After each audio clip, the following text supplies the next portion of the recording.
Hi, this is Katia. In this short video, we will talk about heuristics and help you understand what they are through an interactive game.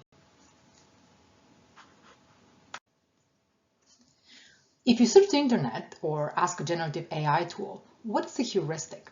One of the first things you will get back is a mental shortcut. While true, this doesn't really tell you much. One way to start understanding a concept is to think of an example. Imagine this. It is late afternoon, you're home, and someone rings the doorbell. You open the door and see a young person with a tablet in hand, ready to greet you. Before they've had a chance to introduce themselves, you say, "Hi, thanks, but I'm not interested." You may be smiling right now because something like this just happened to you the other day. But what happened exactly, and how is it related to heuristics? This seems like a simple situation. But in fact, a whole series of perceptions and decisions just happened within fractions of a second. At the least, you perceived the visitor as a salesperson and you decided that you're not going to buy whatever they're selling.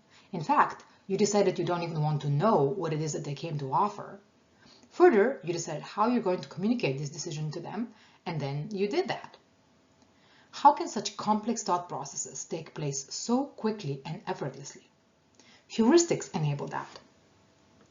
Heuristics are cognitive processes that can occur automatically. That means without a conscious decision to do so. They allow us to go from taking in social situations, such as a visitor at your door, to engaging in relevant behaviors, hi, no thanks, instantaneously. They do that by relying on a select small subset of what is present in the current situation and using your readily available pre-existing memories and knowledge to arrive at a decision and behavior. So, like shortcuts, they're fast, efficient, and effortless.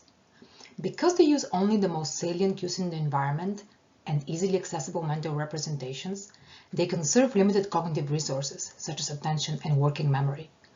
You could be responding to your visitor while still planning your dinner, if that's what you were doing when the doorbell rang.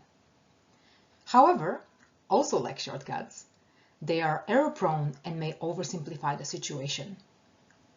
This may happen because important cues were missed, or because the most accessible mental representations were not the most applicable ones in this situation. To master what exactly heuristics are and how they work, you need a fundamental knowledge of cognition. Cognition is about how we acquire, store, and process information.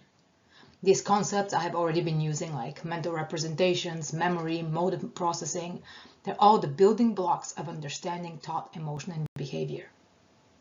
Okay, a lot of words here. How much did you get out of that? Let's illustrate heuristics by engaging you in an easy game. Take out a piece of paper and a pen, or get ready to type on your device, whatever you prefer. Be quick and write down the first example that comes to mind. Okay? Ready? Get set, go. A color.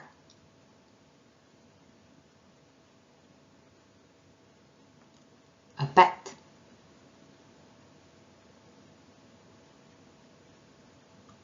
A flower.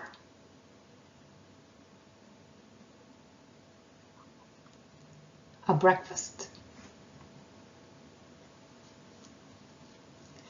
Okay, so far so good, I hope. Let's keep going. An artist.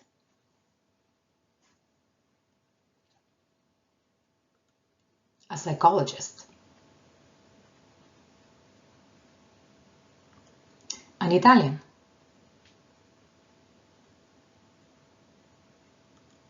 An athlete.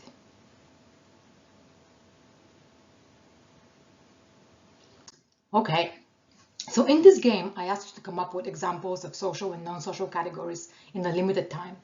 Under these kinds of circumstances, when we're under time pressure or otherwise have limited cognitive resources, we're most likely to use heuristics to come up with the answer. So, what did you come up with? Based on my experience asking this from my students, you mostly came up with blue or red for a color, a dog or cat for a pet, daisy or rose for a flower, eggs or toast for breakfast, and then for the social categories, maybe Da Vinci for an artist. Freud comes most often for a psychologist. Maria Montessori for an Italian, and then Serena Williams for an athlete. It is not really important what you came up with, but why you came up with that. This is where understanding cognition comes in. Understanding how you acquire, represent, and store information, and how you retrieve it to use it when needed. And that's what we're going to understand here.